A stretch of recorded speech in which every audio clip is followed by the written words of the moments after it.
grow up to sometimes have self-esteem issues because of the strict implications their parents had on them as a child.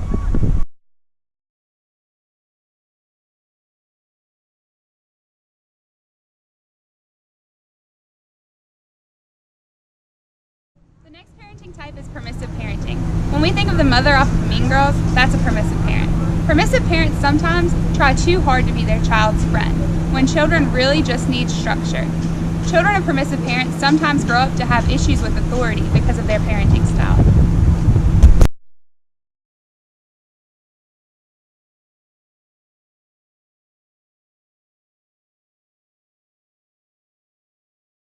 The last parenting type is authoritative parenting. These are kind of seen as the middle ground of parenting. The parents set the rules and children are expected to follow them, but there is some wiggle room. Parents do factor in their child's feelings and emotions when making rules.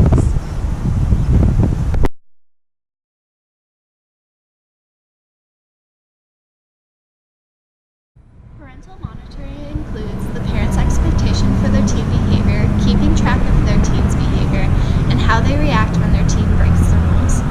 Parental monitoring has a huge impact on an adolescent's life. They are less likely to make poor decisions. By asking where your teen is going, who they will be with, and when they will be home, you are opening that line of communication with them.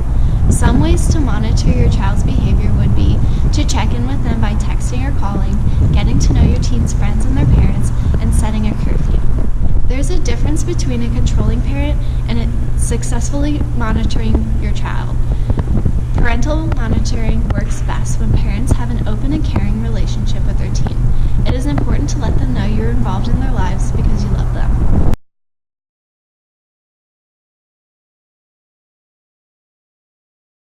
There is no such thing as a super parent, and there are no rule books stating how you should raise your children. Every single parent does things in a different way. Some things may work for certain children and other things may not.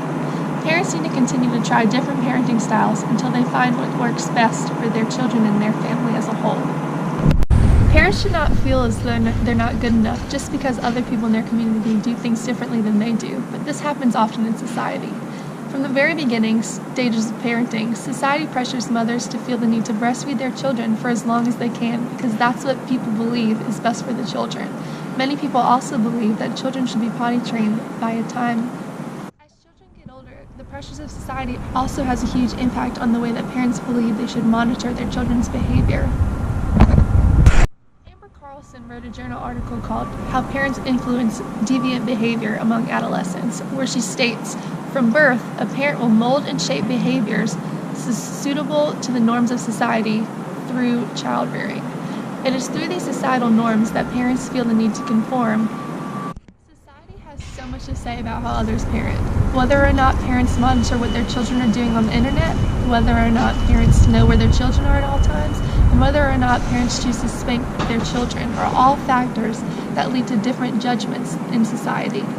It is important for parents to know and to remember that there is no specific right way to raise children. There are many things that work for some people and don't work for others. Parents may need to try multiple different things in order to find out what works best for them and their family. Remember, parenting is a process.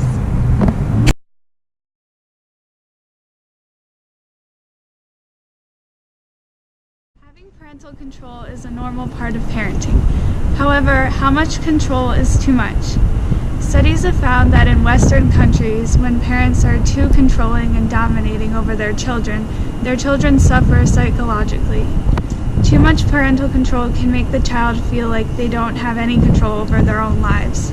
It can be especially difficult in the U.S. because of our emphasis on autonomy and independence. For countries in Asia, for example, there is a lot more parental control placed on the children, especially when it comes to academic learning.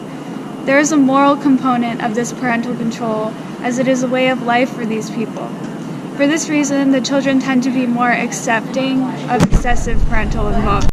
However, even though these children are surrounded by an environment in which parental involvement is common, it has still been found that some children have experienced negative effects on their psychological development. Sometimes parental involvement is not suggested. For example, with the child's homework. A recent study of middle schoolers found that the more teachers intended to establish a close link with the parents and involve them in the homework process, the less positive the student outcomes were. It is important to find that fine line between being too involved and not being involved enough.